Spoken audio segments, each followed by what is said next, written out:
Tervetuloa tänne Timpurilta Talo YouTube-kanavalle. Tänään meillä on ohjelmassa lattian laatotusta vedeneristystä, mutta ennen sitä tehdään kaatovalutiellä valmiiksi.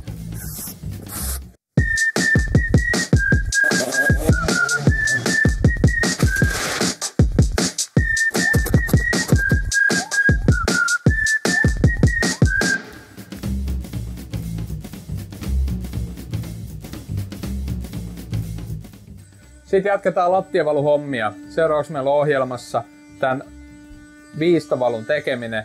Koska tää pitää aika nopeasti kovettua, niin mä valitsin tähän Weberin 6 tonnista massaa. Tää on tuttua, me ollaan aikaisemminkin tätä käytetty monilla videoilla. Tää kuivuu tosi nopeasti, eli tän kun nyt laittaa, niin se on viimeistään, että huomenna jo voi veden eristää. Muistaakseni oli jopa 4 tuntia, mutta käytännössä nyt kun mä vedän tohon ton massan, niin huomenna voi rauhassa vetää veden eristeet, niin se on aivan 100 varmasti kuiva. Tärkeä tieto tästä kyseisestä massasta löytyy tietenkin tältä säkin takapuolelta. Eli kuinka paljon tänne tarvitsee laittaa vettä. Tää sukee 1,6, eli meidän pitää tarkkaan mitata, jotta me tulee oikea määrä säkkiä kohden vettä. Se kuulostaa tosi vähältä, se on tosi vähän, se pölyttää ja nyt tietenkin kun me ollaan sisätiloissa, niin pitää laittaa maski päähän 1,6 litraa vettä. Sillä mennään. Ruvetaan mitottelemaan tuota vettä seuraavaksi. Eli tästä ohjeesta lukee tarkalleen, että massa käyttöaika on veden lisäyksestä 30 minuuttia. Se meidän pitää tietää, eli meidän pitää putkeen tehdä toi homma tosta heti loppuun. Ja sen jälkeen, kun täällä on 20 astetta suurin piirtein lämpötila, niin se on kävely- ja ylitasoitettu ja veden eristettävissä noin 3 tunnin kuluttua sitä valusta. Kuten suositukset on, niin aluksi vesi, ämpäriin, sen jälkeen lasti perään ja avataan säkki.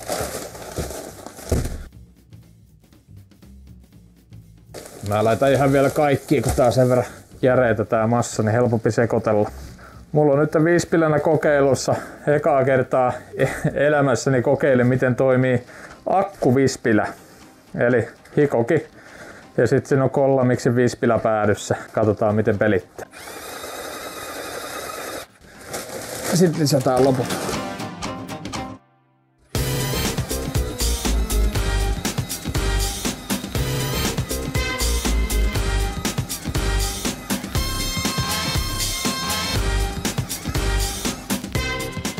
Muistakaa, minimisekoitusaika on 3 minuuttia. Se ei haittaa, jos te vispaatte 4 tai 5 minuuttia.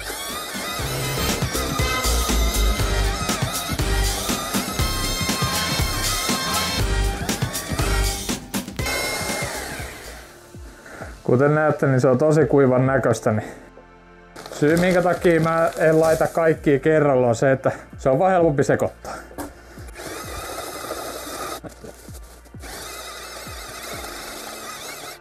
Sitten huuhtaistaan vispilä nopeasti vedessä, niin sitten jälkeen päästään valuhommiin.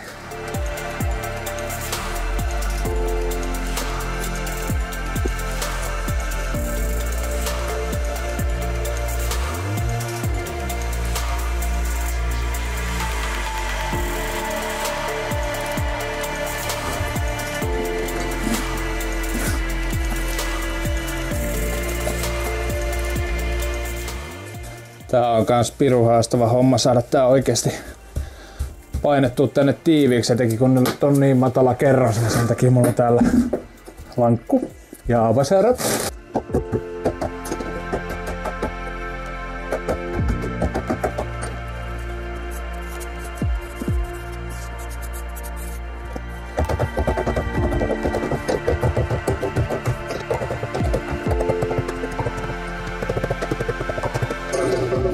Aika hyvää suuntaantavaa. Meillähän tää on nyt metrin matka. Eli tähän tulee 2 senttiä nyt tälle matkalle kaatoa, jotta vesi sit oikeesti menee oikeaan paikkaan. Ja taas naputellaan. Hyvin tarraa kiittää. Teen tähän pienen kastelu, jotta se ihan niin herkästi tarraisi kiinni.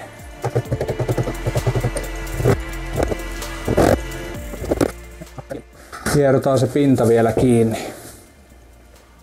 Eli mulla on kasteltu vaan tää lasta nyt märäksi, et älä mä vaan vedätä pinnan kiinni. Mä haluan tässä saada mahdollisimman kuitenkin tasaiseksi, koska tähän mä vedän kuitenkin vedeneristeen päälle. Liikaa mä en kuitenkaan halua jäädä hieromaan, että mä saan silti näihin kohtiin vedettyä vielä tuosta ihan tasotetta päälle.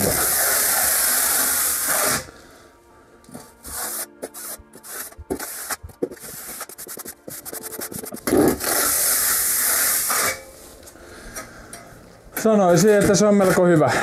Vain aavistuksen verran vettä, sen verran mitä mulla tuli kun kädellä pyyhkäsi, märällä kädellä tähän lastaan, niin sillä sitten toi pinta kiinni, jotta saadaan siihen semmonen tarpeeksi leveä kerros vedettyä, mutta me ei saada sekoittaa sitä vettä tonne alaspäin, jotta se sitten silloin se muuttaa sitä rakennetta ja se ei enää samalla tavalla toimi. Mutta nyt jos me tullaan pari tunnin päästä esimerkiksi kokeilemaan tätä ihan kädellä, niin tämähän on niinku lämmin. Sen jälkeen kun tuo on kuiva, niin siitä ei enää haihdu ollenkaan vettä, kun se tähän sekoitettiin niin vähän vettä tähän itse tuotteeseen, jotta se betonin kovettumisprosessi vie se kaiken veden, että siitä ei haihdu vettä käytännössä mihinkään. Nyt kun mä vedin tämän pinnan kiinni, niin tässä on niinku ihan sanotaan pari ruokalusikallista enemmän vettä, niin mä vedän huomenna vasta sen vedeneristeen, niin kaikki on varmasti ok. Ja sen jälkeen kun mulla oli pinta vedetty tasaiseksi, mä varmistuin siitä passin kanssa, että se on niinku kunnossa ja se on suora tai kaataa oikeaan suuntaan.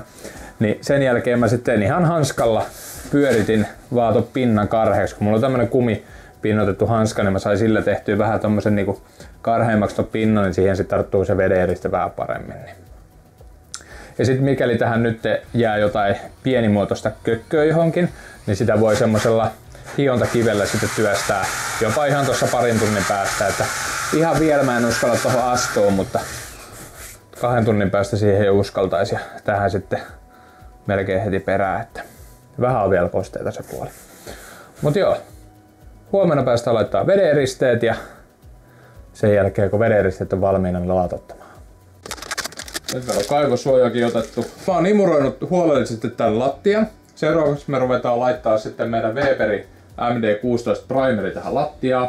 Seiniin meidän ei tarvitse laittaa primeria, koska toi meidän Weberin vedeneriste tarraa erinomaisesti tuohon tulppalevypintaan, mikäli se on vaan puhdas ja kuiva.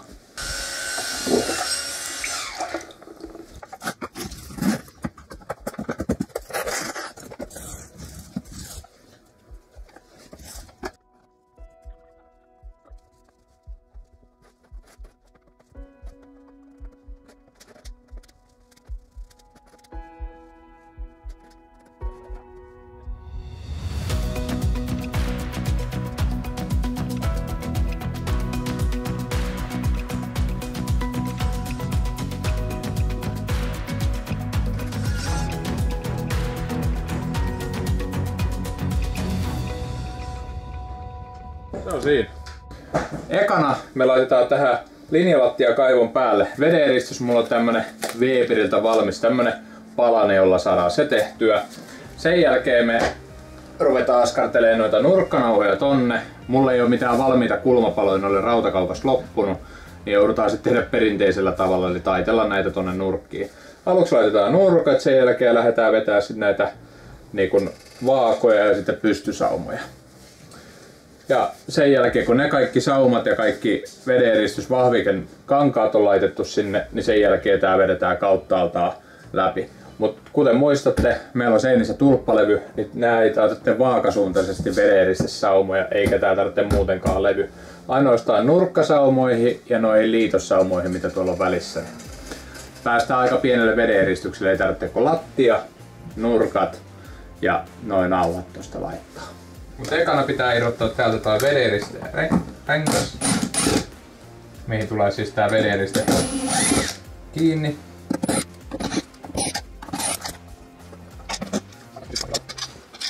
Tänne on jäänyt vähän nestettä. Kuivataan ne pois. Eli pyyhkästään nää tästä kuivaksi, jonka jälkeen sitten vedetään se kangas tohon. Ja sitten se leikataan tämän mukaisesti. Ja sitten tää painetaan siihen puristuksiin, jotta se jää tonne oikeasti sinne sisäpuolelle. Täällä on valmiiksi tiivistä, joka pitää sitten tuota päätä, ettei se pääse sitä alakautta mitenkään kiertämään. Ja tää kun puristetaan siihen kiinni, niin se on sitten tiukkaa paikallaan. Ja sit vedenristen nauha normaalisti tulee tohon päälle.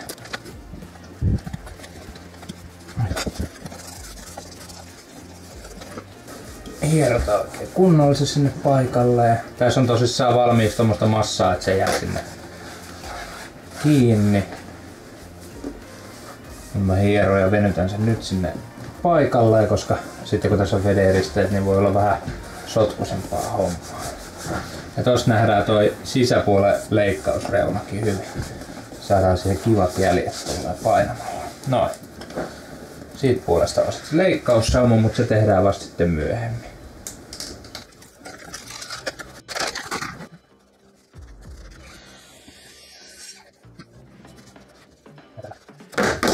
Vedenristeenä meillä on täällä Weberi WP vedenristysmassaa ja sen levitykseen me käytetään kaikkein halvimpia mitä kaupasta löytyy suteja, koska tämän jälkeen me sudit sitten menee roskiin. Totta kai niitä voi pestä ja yritetäänkin laittaa ne muovipussiin silleen, että jos tästä tarvitsee nyt useammana päivänä tehdä jotain mahdollisesti pikku vedenristyshommia, mutta se, että ei näillä sen jälkeen enää mitään maalailla, niin turha ostaa niitä kaupan kalleimpia Antsa maalausvälineitä tähän hommaan.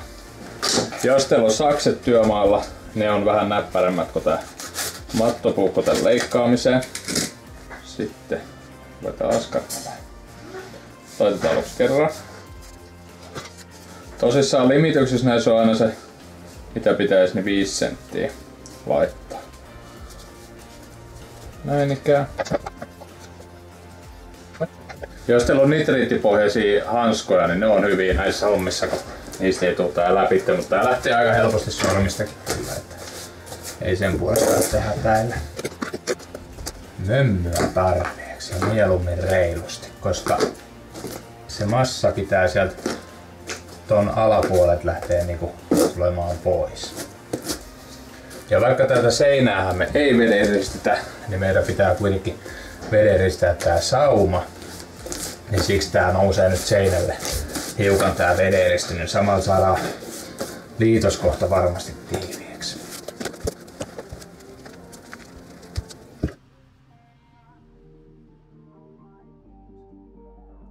Mikäli teillä on semmonen tapettiasennukseen käytettävä semmonen kuminen muovilasta, niin se on tosi hyvä ja helpottaa näiden vedenristeiden laittoa. Mutta mulla tällä hetkellä ei sitä oo. Mikäli käytätte metallista, niin tää rikkoo hyvin herkästi sitten noita reunoja, joten yleensä sit mieluummin ihan vaan vedetään tuolla Pensselillä se tiukasti sinne.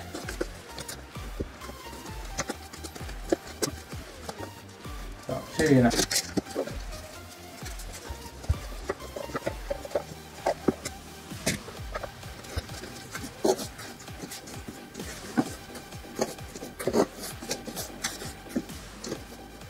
Nyt kun siellä varmasti katselijoissa on ihmisiä, ketä on tehnyt vedenristyksiä itsekin, niin näitä kulmia voi tehdä monella eri tavalla.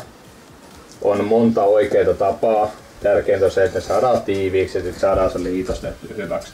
Mä vaan oon yleensä itse tehnyt sitä, että mä oon laittanut alapuolen liitokset ja sen jälkeen mulla yläpuolen sitten se nurkkanauha tulee sinne nurkkaan asti, jolla saadaan se liitosmitta sitten tarpeeksi isoksi. Ja sama sitten täällä seinänurkissa, että saadaan se tähän nurkkaan asti sitten tiiviiksi.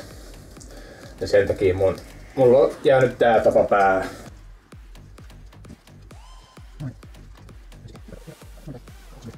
Tärkein, että saadaan se tuonne nurkkaan tosissaan tiiviisti. Tänne ei saa jäädä ilmataskuja tai koloja mihinkään.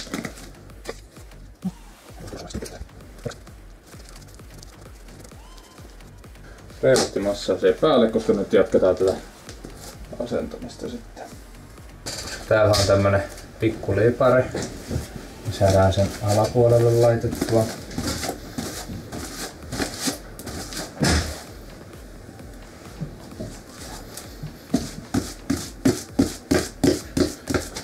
Täällä sivupuolella ei semmoista oo, mutta täällä ylhäällä tossa on kans pieni. Se otan hyvinkin. Kuitenkin saumaan tän kokonaan vedän täältä nyt vedenristeen siihen, että mikäli täältä seinää pitkin valuu vesi, niin se satavarmasti sitten menee oikealle puolelle se vesi, niin vedetään siihen sauman päälle. Ja tosissaan vähintään se 2 kerrosta ja sitten ennen kuin rupeatte laatottamaan, mittaatte, että se vedeeristyspaksuus on tarpeeksi iso. Ja kun teette vedeeristyksiä, niin muistakaa, kaikissa taloyhtiöissä ei saa tehdä niitä itse, vaan pitää olla vedeeristyssertifikaatti. Ja omakotitaloissakin tai mökkiprojekteissa niin vähintäänkin pitää olla niinku osaava tekijä.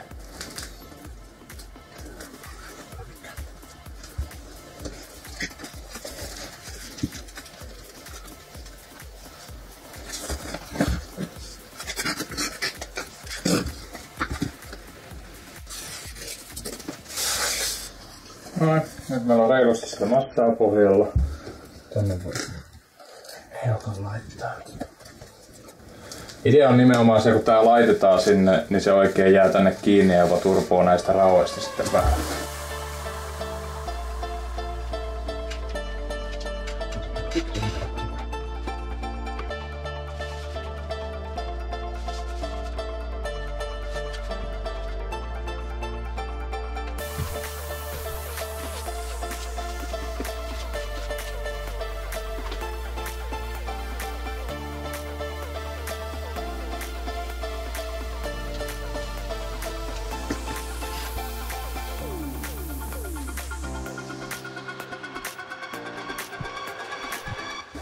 Selkeä meillä on toi pääty vedeeristetty toi alanurkka ja meillä on kulmapalat siellä kaivojen vedeeristetty. Seuraavaksi ruvetaan laittaa sitten tälle nousualueelle oma vedeeristenauha.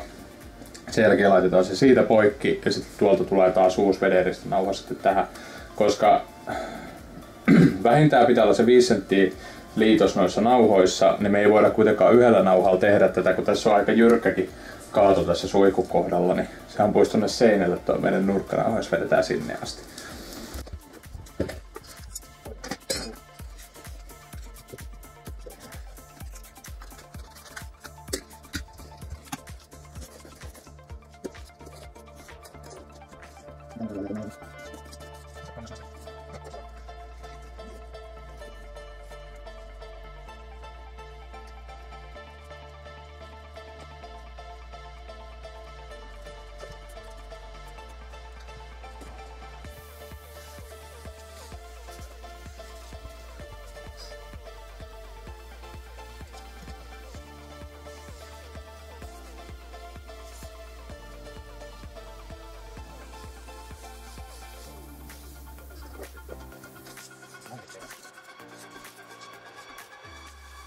Mä nyt aluksi painan se tonne tiukkaa kiinni ja pidän huolen, että siinä on koko ajan massaa välissä, että en niinku kuivalla pyyhi sitä ollenkaan. Jotta mikäli sieltä tulee sitä pois, niin saadaan sitten kans sitä massaa sitten varmasti siihen tiiviiksi, saadaan se liitos hyväksi.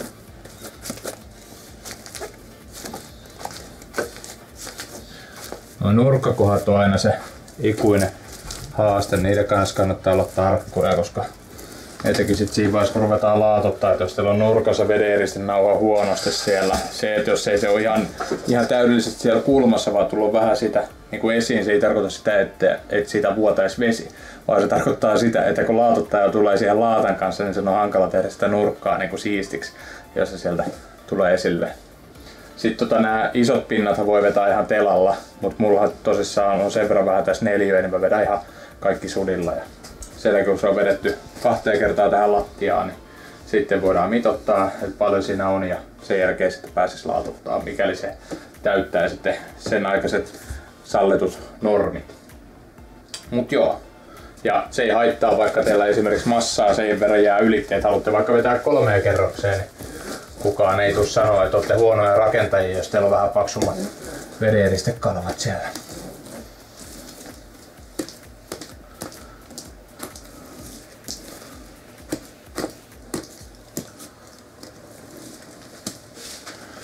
Yksi tapa myös tehdä näitä nurkkia on se, että leikataan tuosta niinku puolesta välistä. Näin. Eli nyt se taitetaan noin.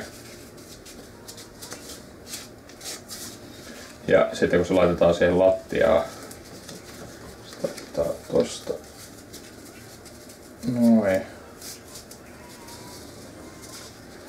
Nyt siinä on teille nurkkanauha. Mun näitä sitten tarvitsee, koska tää on tiivis tosta, niin tähän tarvitsee vielä eri suunnista tehdä, mutta mä teen sen tolla tavalla, kun sillä saa yhdellä. Näitä palasia sitten pitää laittaa useampi sinne nurkkaan. Mut joo, käyttäkää niitä valmiita kangasnurkkapaloja, koska ne helpottaa teidän elämää merkittävästi. Te saatte paljon ohkaisemman niin kun kangaskerroksia sinne nurkkaan. Nyt jos te rupeatte esimerkiksi muuten tätä taittelemaan, niin yleensä kangasmäärä siellä nurkassa on enemmän. Ja lähinnä ei silleen, että siitä saa samalla tavalla kestävän, kun tekee tälleen pitkästä tavarastakin. Mutta ehkä isompana haasteena siinä on se, että se sitten kasvaa se paksuus siellä nurkissa.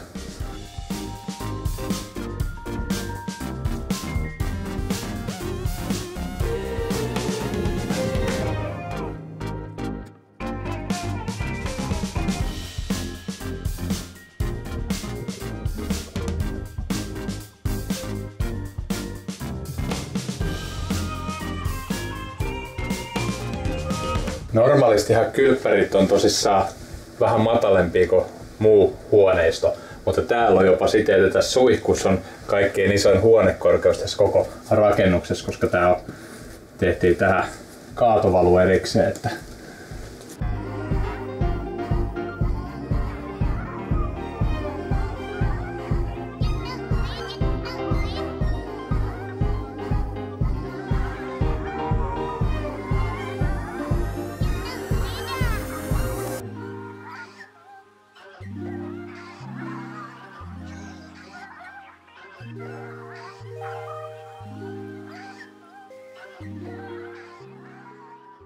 sitten tää varsinaisen lattian levittäminen ei oo sen kummosempaa, siihen vaan laittaa sitä massaa.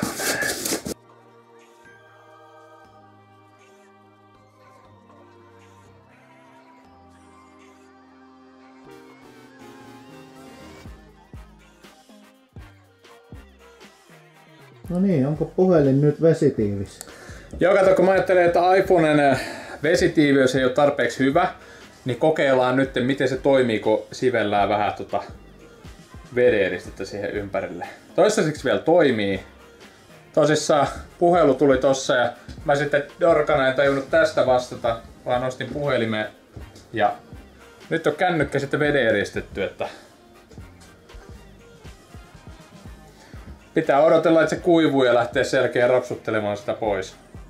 Ehkä suurimmat pitää jollain lastalla ottaa sitten.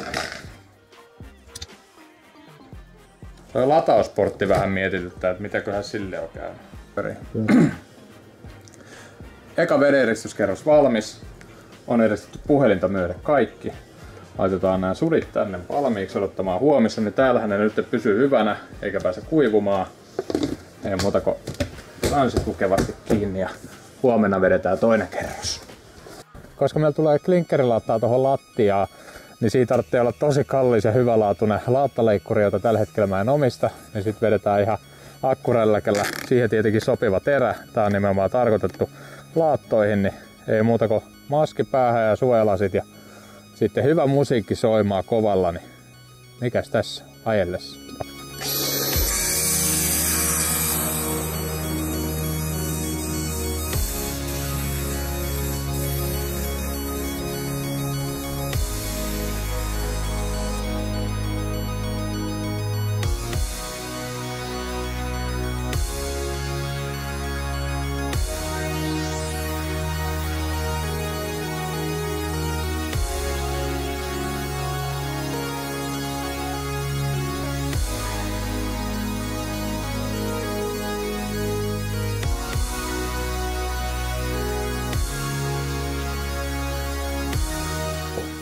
Tää maski kutittaa aina niin pirusti, mutta ei maha mitään.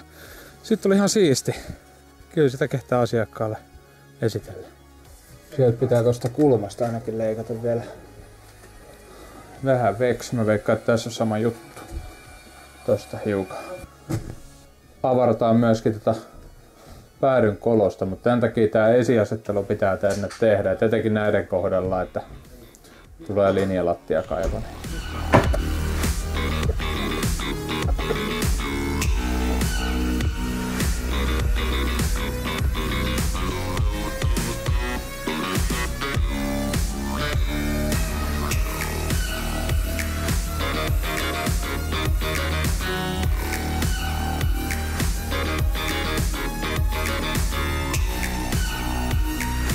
Eli noin pois.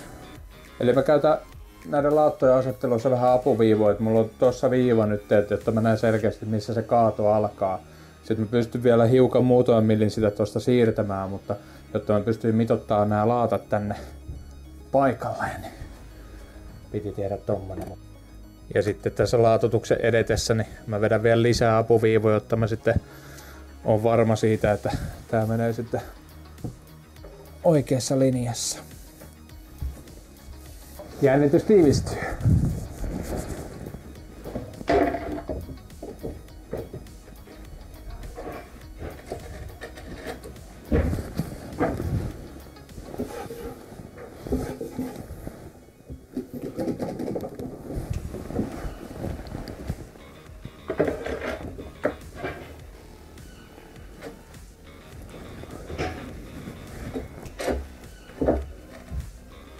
Enää tähän molemmille puolille vaan palaset ja 3/8 aika hyvä. Eli 2 leikkausta ja sitten ruvetaan sekoittaa laastia.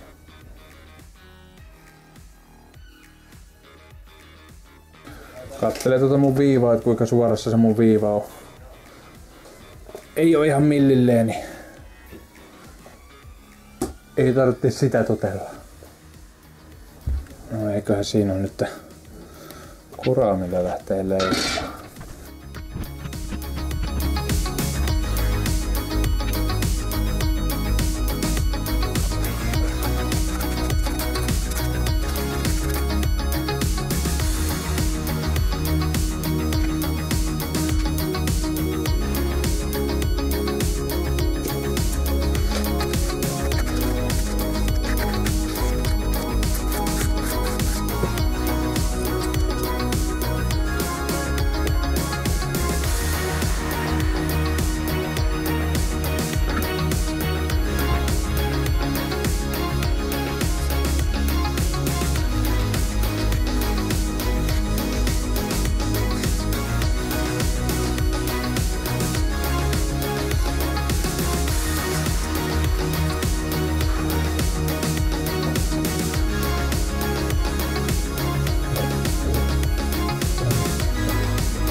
Onnekin tartunta on kunnossa.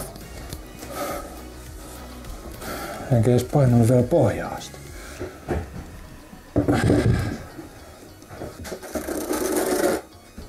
Saumalaastilla täytetään toi takaosa, mutta otetaan nyt ylimääräiset sieltä väksi. Laattaristit olisi ollut näppäriä, mutta tällä hetkellä kun ei ole laattaristia, niin mä sitten käytän näitä meidän elementtipalalappuja. Me voitaisiin melkein tehdä varmaan yksi jakso pelkästään siitä, että kuinka monikäyttöiset nämä palat on. Mutta tänne tehdään 3 millin saumalla, niin mä saan tällaisen. Tää hoitaa sen laattaristi homman tässä. Nyt siellä on joku, ketä ammatikseen laatuttaa, niin otetaan sitten hirveän näköistä. Nää on easy tailerit. Näiden avulla mä saan näin paremmin korkoonsa. Nyt jos sauma ajaa liikaa kamaa, niin tässä vaiheessa kannattaa ottaa pois, koska sen saa kyllä multikutterilla ja sillä timanttiterällä, mutta se on ihan hirveä homma. Olisiko se siinä?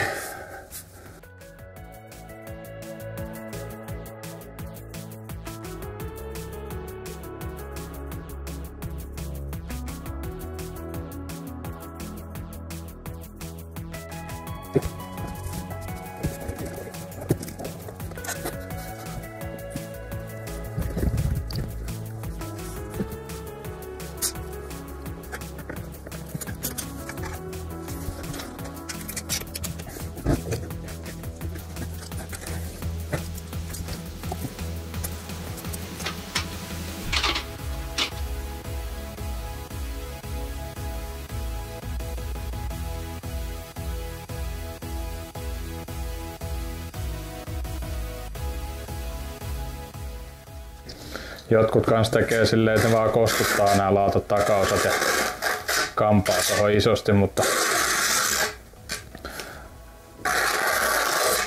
itse omasta mielestäni saan ite varmemman lopputuloksen, kun vedän tänne takapuolelle.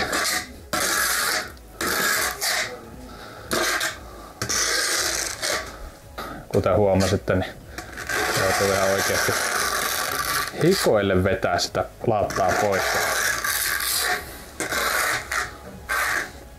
Jos se laatta nousisi tosta sen jälkeen vaan plup, niin sen tietää, että se varmasti sitten lohkee.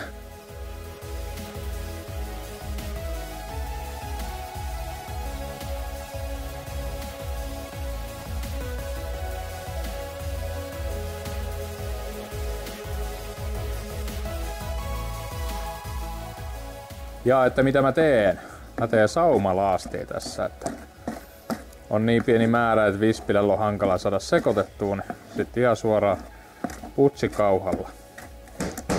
Se on pykälän verran löysemmä puoleista nyt, se voisi olla pykälän jäykempi, mutta mä taas nyt tällä kertaa en kastele noita laatasaumoja, niin mä saan suoraan vedettyä tän, mutta mikäli se on laasti vähänkin jäykkää, niin silloin kannattaa kastella ne laastisaumat etukäteen, niin se vähän helpottaa.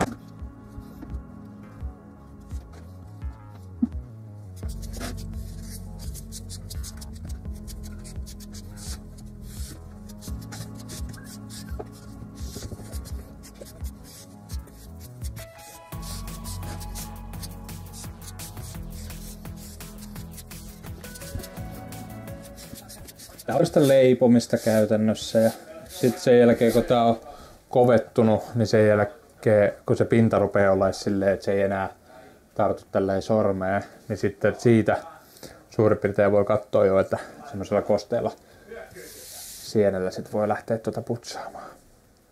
Moni laittaa sitä silleen 45 asteen kulmassa, mutta mulla nyt mä vaan haluan hieroa, että nämä on oikeesti varmasti täynnä nämä saumat, niin hieron useamman kerran edestä, koska tässä ei niin monta saumaa ole, etteikö se olisi mikään iso ongelma.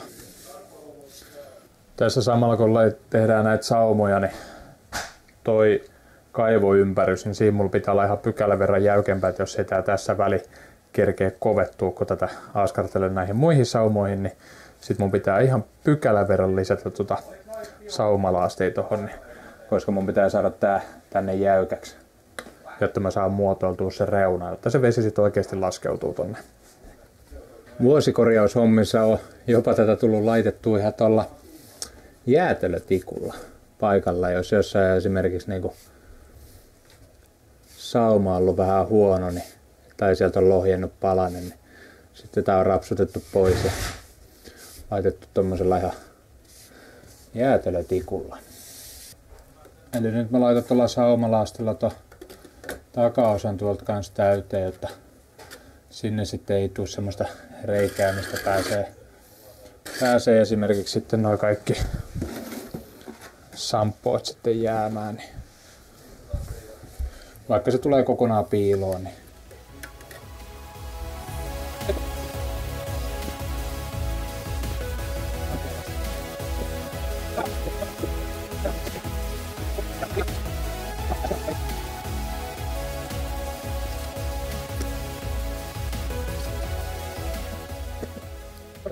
nyt on saumattu, saumaukset tehty. Pitää vielä tehdä ihan pikkuriikkinen määrä tonne kaivo ympäri, mutta se on voiton puolella. Muuten tästä onnistutaan ihan hyvin. Ja nyt päästään sitten tekemään seiniin ja asentelee vinyyliä. Täällä on vähän erikoisempi seinäratkaisu nyt tulossa. Ja sitten kun tulee laattaa lisää, niin pääsee tämän loppuosan tekemään. Mutta tästä oli hyvä. Ei muuta kuin merillä kiittää ja kuittaa. Nyt asennetaan Mirrorline liukulasi ovi tähän paikalle ja me aikaisemmin asennettiin eilen tonne smyykit. Ne on vedetty liimalla ja viimeistelynauloimella sinne.